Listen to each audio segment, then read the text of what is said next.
Sejam bem-vindos às Conversas Ativo. 2021 não está a ter o começo que idealizávamos, mas poderemos estar confiantes no que aí vem para a economia? Para dar resposta a estes temas, o nosso convidado de hoje é Rui Alves Veloso, uma cara bem conhecida da RTP. Convidamos-lo também a si a participar neste direto, colocando as suas perguntas nos comentários deste live. Olá, Rui, muito bem-vindo. Vou começar por te perguntar se haverá um mundo pós-Covid. Bom, haverá seguramente um mundo pós-Covid. Esta pandemia é dura, é severa, mudou a maneira como estamos seguramente habituados a viver, mas também há toda a esperança, toda a expectativa, penso que legítima, de achar que ela vai chegar ao fim. Como diz o povo, o que é bom não dura sempre e o mal acaba, uma coisa assim. Exato. E portanto, eu tenho a certeza absoluta de que, seja mais depressa ou mais devagar, após este processo de vacinação que já está em curso, acabaremos por voltar à normalidade. Agora, haverá com certeza mudanças que esta pandemia trouxe e que irão permanecer muito para lá desta pandemia e mudanças a vários níveis. Sim, claro. E em termos de economia, quais são as previsões para a economia portuguesa e de que forma é que tu achas que este segundo confinamento geral as poderá comprometer? Sim, havia a expectativa, até pela forma como o verão correu do ponto de vista sanitário, de que houvesse já neste ano um ano de, não diria plena, mas de uma recuperação acentuada. Este segundo confinamento, esta segunda ou esta terceira vaga, acaba por trocar um bocado as contas. Já se aponta para uma eventual queda da nossa economia de 7% neste primeiro trimestre. Há já previsões nesse sentido. Aliás, penso que a Universidade Católica já admite que este ano possa ser novamente de recessão, com uma queda do PIB de 2%. É a primeira previsão nesse sentido, não deixa de ser um sinal preocupante. O Governo aponta para um crescimento de 5,4% para o conjunto do ano, uma previsão que de resto está mais ou menos em linha com a dos organismos internacionais. Agora, este novo confinamento, com a quase paragem da atividade económica neste primeiro mês, que se irá estender para o mês de fevereiro, números ainda muito elevados, a não aconselhar de maneira nenhuma a grandes aberturas da economia nos tempos mais próximos. E, portanto, poderemos ter aqui uma primeira metade do ano profundamente negativa.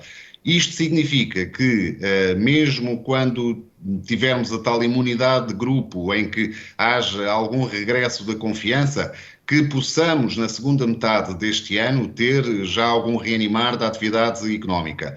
Agora, será preciso que tenhamos, de facto, uma segunda metade muito, mas mesmo muito positiva para compensar aquilo que provavelmente será a primeira metade, ainda com um desempenho da economia muito abaixo daquilo que seria esperado e que seria desejável, obviamente, depois do ano 2020 horrível a todos os níveis.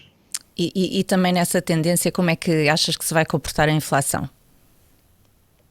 A inflação neste momento está longe de ser um problema. Se há coisa com que não estamos preocupados nesta altura é com a subida dos preços. Aliás, a ser um problema até ao contrário, é o risco de deflação que existe e que paira já há muito tempo sobre a economia europeia, porque na verdade estamos com a inflação a zero ou em terreno negativo.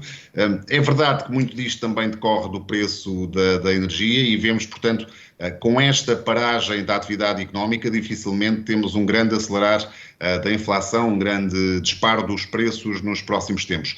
E, portanto, do ponto de vista de agravamento de preços, eu não prevejo nada de significativo ao longo deste ano. Provavelmente os preços continuarão com variação zero, muito próxima de zero ou mesmo negativas, em algumas áreas a influenciar no todo a taxa.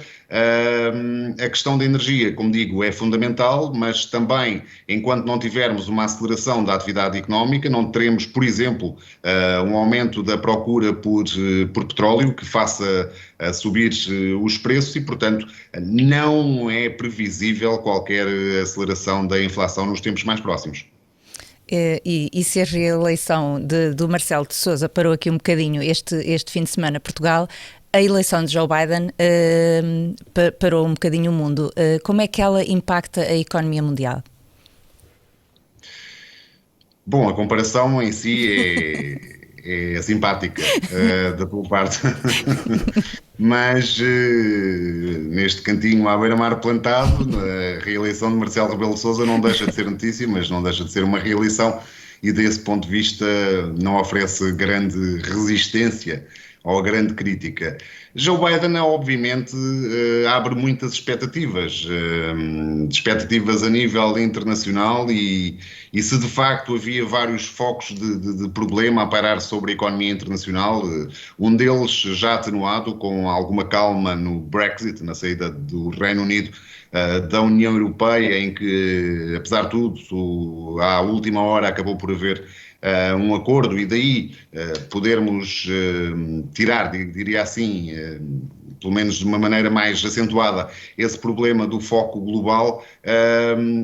A verdade é que Donald Trump era outro problema do ponto de vista internacional, pelas suas políticas populistas, proteccionistas. Do ponto de vista do comércio internacional, os problemas que isso vinha a representar. O que é que Joe Biden pode trazer? Pode trazer uma nova relação dos Estados Unidos com o mundo, pode trazer uma reaproximação dos Estados Unidos ao mundo e um mundo global para funcionar em pleno, no melhor interesse de todos, tem que necessariamente contar com os Estados Unidos. Desde logo houve uma boa notícia, que foi a reentrada dos Estados Unidos no Acordo de Paris. A questão das alterações climáticas é claramente uma das questões de fundo. Pode ter perdido algum gás com a pandemia que a todos afeta e afeta a todos por igual. Mas a questão das alterações climáticas, de termos uma vida sustentável, de preservarmos o planeta e garantirmos que temos recursos que são escassos e que eles vão permanecer, terá de voltar necessariamente e em paralelo e a ganhar força e a estar no topo novamente das agendas políticas. E desse ponto de vista acho que Joe Biden é de facto uma mudança relevante neste cenário, porque realmente o ponto de vista, para ser simpático, as posições de Donald Trump nestas matérias eram absolutamente preocupantes, fosse qual fosse o ponto de vista a nível global e, portanto, o que eu espero é que haja, desde logo, o tirar dos Estados Unidos como um problema global que o mundo enfrenta e, desse ponto de vista, haja também uma dinamização da economia mundial com nova abertura em termos de trocas comerciais, com menos entraves à relação entre os países, no melhor interesse de todos, como é evidente. Claro. E gostaria que falasse um bocadinho sobre os estímulos fiscais para 2021. Quais são os benefícios e as desvantagens destes estímulos?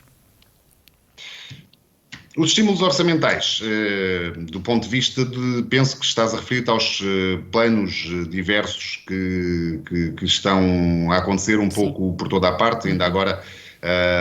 Joe Biden prepara um novo pacote de 1,9 bilhões de dólares, é muito dinheiro. A Europa também com a sua bazuca, 750 mil milhões de euros. Portanto, está-se a tentar combater uma crise e para isso é preciso dinheiro. E, de facto, nesta fase do campeonato, entre aspas, não há outra maneira. Portanto, não há outra maneira do que seja, de facto, injetar dinheiro na economia, porque só assim se consegue atenuar os efeitos desta crise sanitária. E o dinheiro é fundamental desde logo no próprio combate à pandemia, do ponto de vista do investimento nos diferentes serviços de saúde, garantir que eles funcionam, garantir que temos profissionais aptos e de preferência devidamente remunerados e motivados para continuar esta luta quase desigual em determinados momentos, mas também é preciso dinheiro para acudir às famílias e às empresas. As empresas são quem dá emprego, são o ganha-pão de todos nós e, portanto, é preciso garantir que em setores-chave, nomeadamente setores dos mais afetados, como a hotelaria, como a restauração, setores ligados ao turismo, mas não só, também na indústria,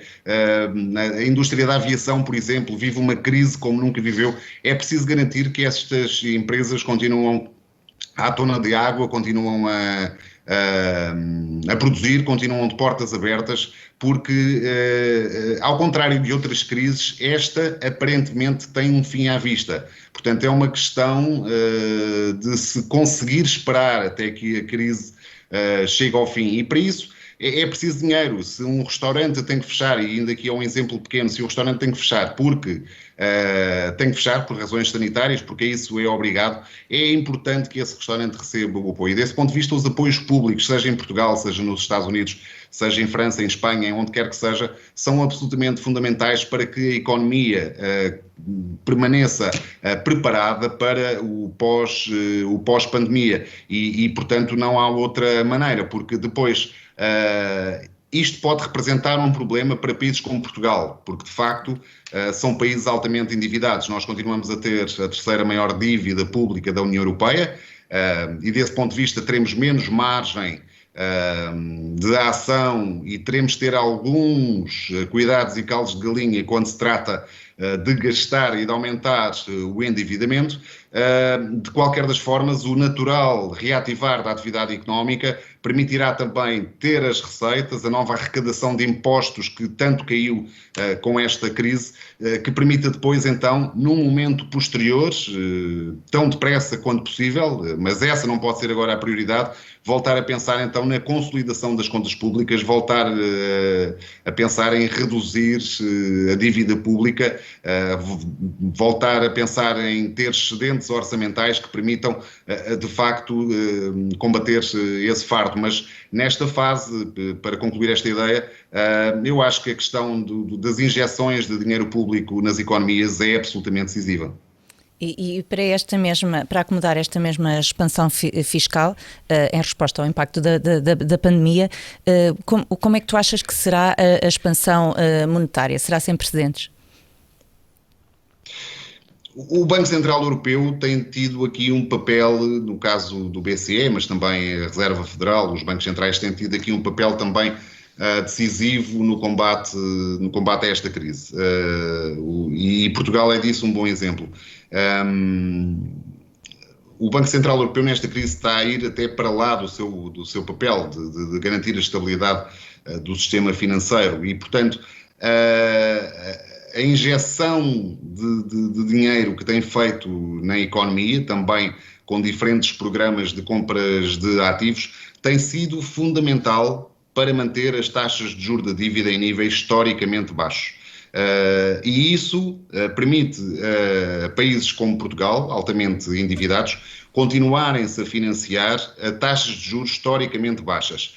É evidente, eu pelo menos sou daqueles que não acho que só o BCE é que faz com que as nossas taxas de juros estejam baixas, mas também não acho que só a ação do governo ou de cada um dos governos por si só seja suficiente para manter as taxas de juro em níveis históricos de baixo, bem entendido. Portugal financiou-se recentemente há 10 anos, algo impensável há meia dúzia de anos, financiou-se há poucos dias a taxas de juros negativas a 10 anos, ou seja, de uma forma muito simplificada, os investidores aceitaram emprestar dinheiro a Portugal com taxa, aceitaram pagar, numa versão muito simples, para emprestar dinheiro a Portugal a 10 anos. Portanto, não se trata de dívida de um mês, ou de 2 meses, ou 3 meses, ou mesmo de um ano, a 10 anos. E, portanto, isto acontece porque realmente há confiança de que Portugal irá cumprir, e como qualquer pessoa recebe dinheiro emprestado, há a confiança de quem empresta, de que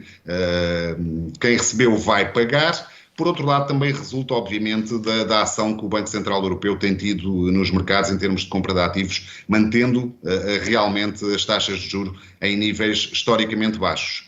Olhando um bocadinho mais à frente, não é expectável que a curto prazo esta esta política do Banco Central Europeu mude muito, porque o impacto desta pandemia foi brutal, o impacto na economia é brutal e, portanto, será necessário manter as taxas de juro em níveis historicamente baixos para que elas não sejam um entrave ao reativar da economia e, portanto, acredito que do ponto de vista do BCE tudo será feito para que haja ferramentas no sentido de que o crescimento económico regresse em força o mais depressa possível.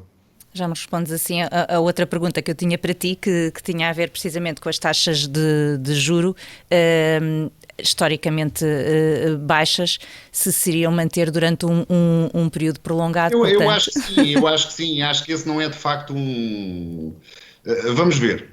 Eu costumo dizer, e às vezes quando as pessoas me perguntam, e tal, comprar casa e tal, e não sei o que, eu digo, tem que se ter cuidado por uma razão muito simples.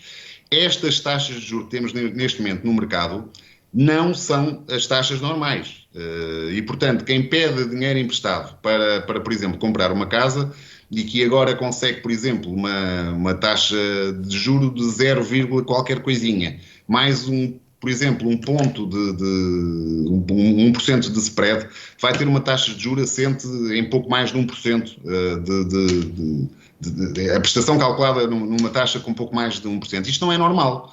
Portanto, isto vai voltar a subir. Não sabemos quando. Se calhar vai demorar mais do que o que imaginávamos há uns tempos, até por causa da questão da pandemia e da crise que ela trouxe associada. E voltará, diria, a normalizar. As taxas de juros voltarão a normalizar nos próximos anos. Não sabemos se daqui a 4, se daqui a 3, se daqui a 5, se daqui a 6. E é preciso ter atenção a isto, mas nesta fase, de facto, até para estimular o investimento das empresas, para garantir que não há aqui este fardo, que são os juros que sejam um entrave à atividade dos agentes económicos, não é de esperar que haja uma subida dos juros. Agora, insisto, do ponto de vista de quem vai gastar o dinheiro, convém ter noção de que, por exemplo, se contratar, como eu estava a dizer há pouco, um empréstimo de uma casa há 30 anos, que não vai estar todo o empréstimo a pagar um juro de 1%. É preciso que tenham atenção que as prestações podem subir e, portanto, é provável que venham a subir e que deve fazer contas também tendo em conta, passa a redundância, esta realidade. É mesmo. Queria que também falasses aqui um bocadinho, já falaste um pouco, sobre a dívida soberana dos países da zona euro. Isto porque é cada vez menos apelativa e quais são as consequências disto? Os grandes fundos de investimento, os grandes investidores no setor financeiro acabam por ter algum conforto, apesar de tudo, no investimento nos títulos da dívida soberana. São, por definição, nomeadamente na Europa, investimentos considerados seguros. Do ponto de vista do retorno, não são, obviamente, neste momento um grande negócio para quem aplica, pelas razões de que falava aqui há pouco. Quando falamos, por exemplo, do caso português e no caso alemão, essa taxa negativa ainda é mais acentuada, obviamente o retorno não é nenhum nesta altura, mas de facto o dinheiro tem que circular. E é um ativo onde se continua a apostar.